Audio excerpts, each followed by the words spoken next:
अस्सलाम वालेकुम स्टूडेंट्स।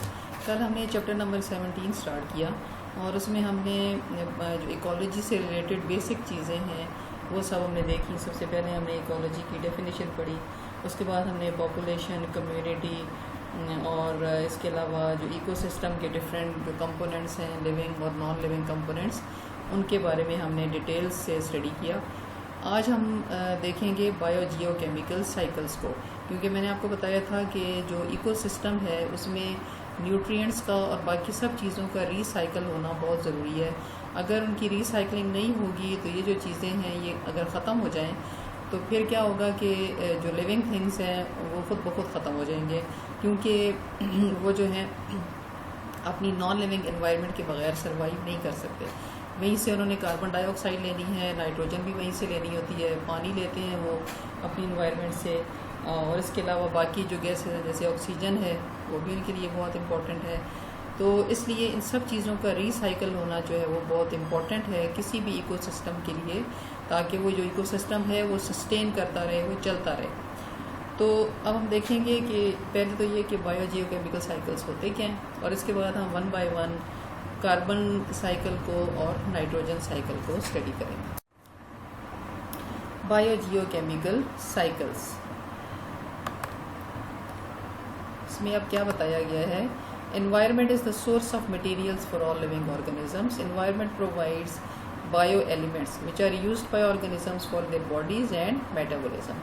कि जो एनवायरनमेंट है उससे लिविंग ऑर्गेनिजम्स मटेरियल्स लेते हैं और उससे वो उनकी बॉडीज़ के बनने के लिए भी ज़रूरी है, और मेटाबॉलिज्म जो केमिकल रिएक्शंस हो रहे हैं उनकी बॉडी के अंदर उनके लिए भी ज़रूरी है, जैसे डाइजेशन, रेस्पायरेशन, एक्सक्रीशन, इन सब चीज़ों के लिए जो है वो ज़रूरी होते हैं।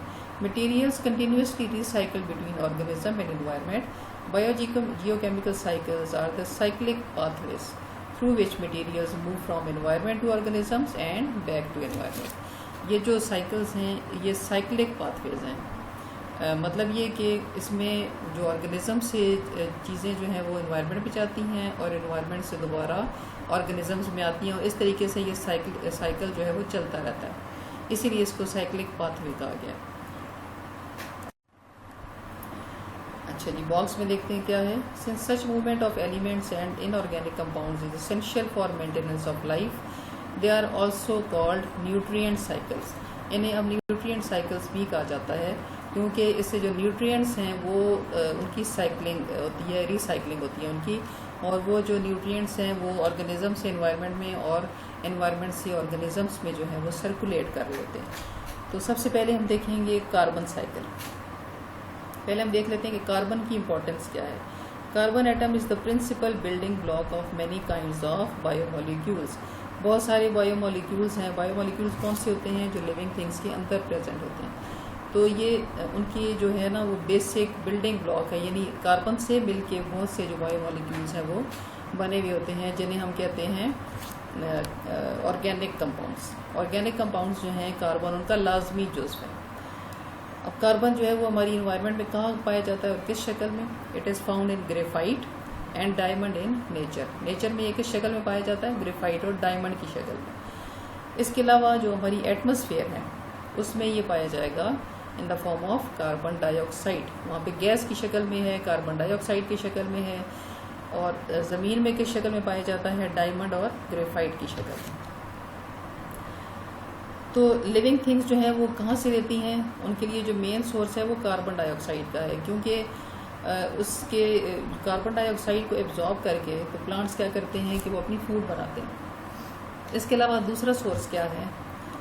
पीट, कोल, नेचुरल गैस एंड पेट्रोलियम।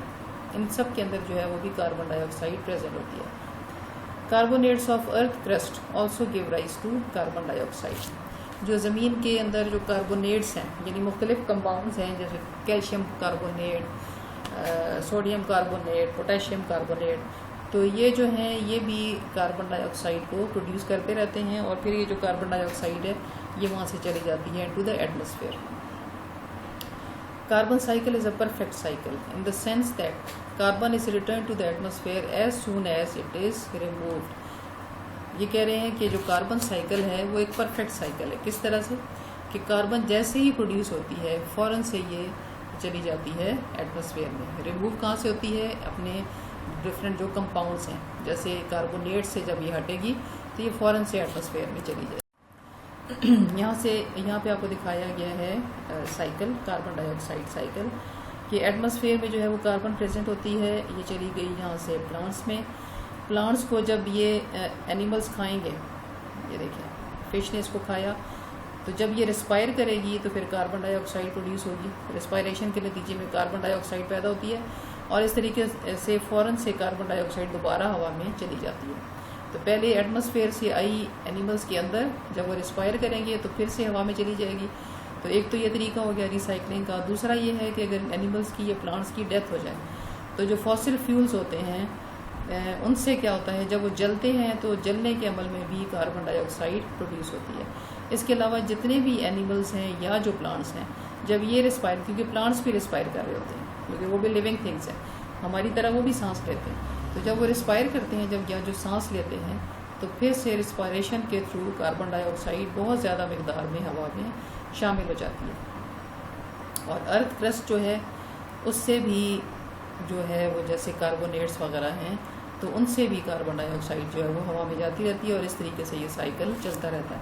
और आपने पीछे पढ़ा है कि ये एक कंप्लीट साइकिल है, क्योंकि जैसे ही कार्बन डाइऑक्साइड बनती है ये फ़ौरन से हवा में ऐड हो जाती है और इस तरीके से उसकी जो मकदार है फ़ौरन से पूरी हो जाती है।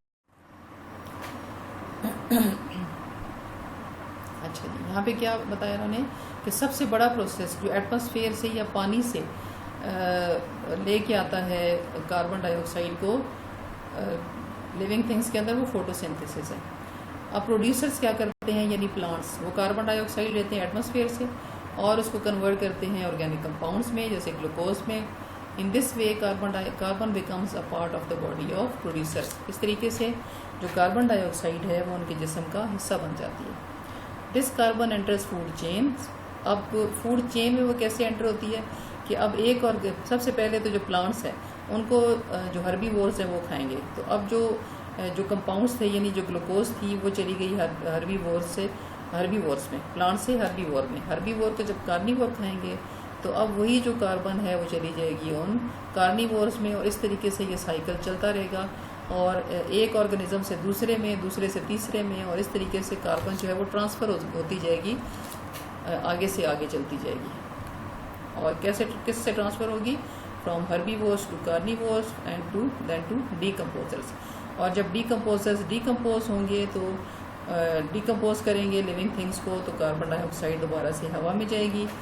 और इसके अलावा जलने के अमल में जाती है, रेस्पायरेशन के थ्रू जाती है, डीकम्पोजिशन के थ्रू जाती है, organic waste and dead bodies by decomposers. Burning of wood and fossil fuels also adds large amount of carbon dioxide into atmosphere. तो जो बड़े बड़े तरीके जिनसे कार्बन डाइऑक्साइड दोबारा वापस जाती है एटमॉस्फेयर में, उसमें क्या है कि एक तो डीकम्पोजिशन है डेड बॉडीज़ की, प्लांट्स की, एनिमल्स की, दोनों की। इसके अलावा बर्निंग से और तीसरा रेस्पायरेशन से। 3 मेन तरीके हैं जिससे कार्बन डाइऑक्साइड दोबारा से हवा में शामिल हो जाती है। और सबसे जो बड़ा तरीका जिससे हवा से ये लिविंग ऑर्गेनिजम्स में आती है वो है फोटोसिंथेसिस। अब कार्बन डाइऑक्साइड का जो साइकिल है वो थोड़ा सा हमारी जो एनवायरनमेंट में है उसमें थोड़ा सा इम्बैलेंस हो गया है, बैलेंस नहीं रहा। मतलब हवा में जो है वो नॉर्मली 0.3 to 0.4% जो है वो कार्बन डाइऑक्साइड प्रेजेंट होनी चाहिए, लेकिन आजकल जो है वो बहुत ज़्यादा हो गई है। उसकी वजह क्या है कि हमारी जो एक्टिविटीज़ हैं, जो ह्यूमन एक्टिविटीज़ हैं, उसकी वजह से हम अपना जो हमारी नेचर है, जो एनवायरनमेंट है, उसको हम डैमेज कर रहे हैं। और जो नेचुरल जो एक बैलेंस था between plants, animals and the non living environment, उसको हम डिस्टर्ब कर रहे हैं। किस तरह से कि हम प्लांट्स को काट रहे हैं या हम डिफॉरेस्टेशन कर रहे हैं। इस डिफॉरेस्टेशन की वजह से और जो हम बहुत ज़्यादा मिकदार में लकड़ियों को जलाते हैं या जो फॉसिल फ्यूल्स को जलाते हैं, जैसे गैस है, कोयला है, इन सब चीज़ों को जब हम जलाते हैं तो उससे क्या होता है कि बहुत ज़्यादा मिकदार में कार्बन डाइऑक्साइड हवा में एंटर हो जाती है। और चूँकि इसके अंदर ये सलाहियत है कि ये जो है अपने अंदर हीट को एब्जॉर्ब कर लेती है और उसको दोबारा से हवा में जाने से रोक देती है। इस तरीके से हमारी एनवायरनमेंट में जो है वो ग्रीन हाउस इफेक्ट क्रिएट हो रहा है और जो ग्लोबल वार्मिंग है वो बहुत ज़्यादा होती जा रही है, जिससे हमारा जो टेम्परेचर है हमारी एनवायरनमेंट का वो बहुत ज़्यादा बढ़ रहा है। और सबसे जो बड़ा जो इशू है आजकल दुनिया में वो ग्लोबल वार्मिंग है, या जिसे हम ग्रीन हाउस इफ़ेक्ट भी कहते हैं। तो ये एक बहुत ज़्यादा बर्निंग इशू है आजकल की दुनिया का, कि किस तरीके से टेम्परेचर को कम किया जाए, कैसे दोबारा से दरख्तों को उगाया जाए, और इस तरीके से जो एनवायरनमेंट है उसके टेम्परेचर को कम किया जाए, क्योंकि ये ना हो कि कुछ अरसे के बाद टेम्परेचर इतना ज़्यादा हो जाए कि हमारे लिए सर्वाइव करना जो है वही पॉसिबल ना रहे। तो ये सब जो चीज़ें हैं ये बनती हैं नाइट्रोजन से। अब नाइट्रोजन जो है वो हवा में तो बहुत ज़्यादा मिकदार में प्रेजेंट होती है, तकरीबन 78% जो है हमारी एटमॉस्फेयर का वो नाइट्रोजन से बना हुआ है।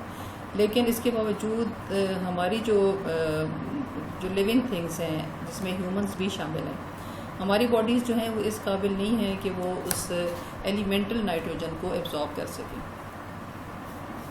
तो इस तरह से जो नाइट्रोजन जो हवा में प्रेजेंट है एलिमेंटल फॉर्म में, उसके लिए ज़रूरी है कि वो कन्वर्ट हो अपने डिफरेंट कंपाउंड्स में, ख़ास तौर पे नाइट्रेट्स में। अब ये जो नाइट्रेट्स हैं ये हवा में तो प्रेजेंट नहीं होते, लेकिन ये चले जाते हैं ज़मीन में, यानी हवा में जो नाइट्रोजन है ये कन्वर्ट हो जाती है इनटू नाइट्रेट्स। ये जो नाइट्रेट्स हैं ये चले जाते हैं ज़मीन में, और ज़मीन से फिर प्लांट्स जो हैं वो इसको एब्जॉर्ब कर सकते हैं। हम डायरेक्टली नाइट्रेट्स को भी यूज़ नहीं कर सकते। तो सबसे पहले जो नाइट्रोजन है वो एंटर होती है into the bodies of plants, और फिर प्लांट्स जो हैं उसको यूज़ करते हैं, अपनी बॉडीज़ का हिस्सा बनाते हैं, और उसके बाद जो है वो जब हम प्लांट्स को खाते हैं तो फिर उनसे हमें प्रोटीन्स मिलती हैं, या हमें जो नाइट्रोजन है वो मिल रही होती है। इसके अलावा भी प्रोटीन्स के कई सोर्सेज हैं, जिसमें जो गोश्त वगैरह है वो भी शामिल है, अंडे भी शामिल हैं, लेकिन ये भी एक प्रोटीन का बहुत बड़ा सोर्स है। अब हम देखते हैं कि नाइट्रेट्स जो हैं वो कैसे बनते हैं, उनके कौन कौन से तरीके हैं। तो जो फर्स्ट स्टेप है नाइट्रोजन साइकिल का वो क्या है, फॉर्मेशन ऑफ नाइट्रेट्स। यानी जब एटमॉस्फेयर से जब नाइट्रोजन ज़मीन में आएगी तो वो किस किस तरीके से आएगी। इसके लिए जो पहला जो तरीका है इसे हम कहते हैं नाइट्रोजन फिक्सेशन। नाइट्रोजन फिक्सेशन जो है ये भी 2-3 तरीक़ों से होती है। फिक्सेशन का मतलब क्या है कि एलिमेंटल नाइट्रोजन जो है वो चेंज हो जाए इनटू नाइट्रेट्स। सबसे जो पहला इसका तरीका है that is by thunder storm and lightning.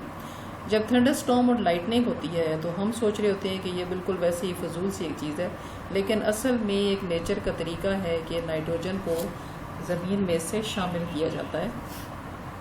और सबसे पहला इसका स्टेप क्या है कि जो गैशियस नाइट्रोजन है ये किस में कन्वर्ट होती है, उसके ऑक्साइड्स में, नाइट्रोजन ऑक्साइड डाइऑक्साइड में कन्वर्ट हो जाती है।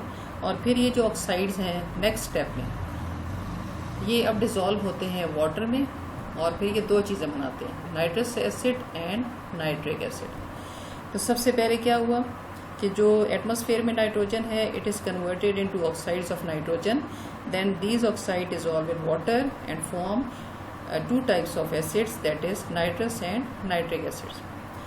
अब ये एसिड क्या करते हैं कि दे कंबाइन विद सॉल्ट्स।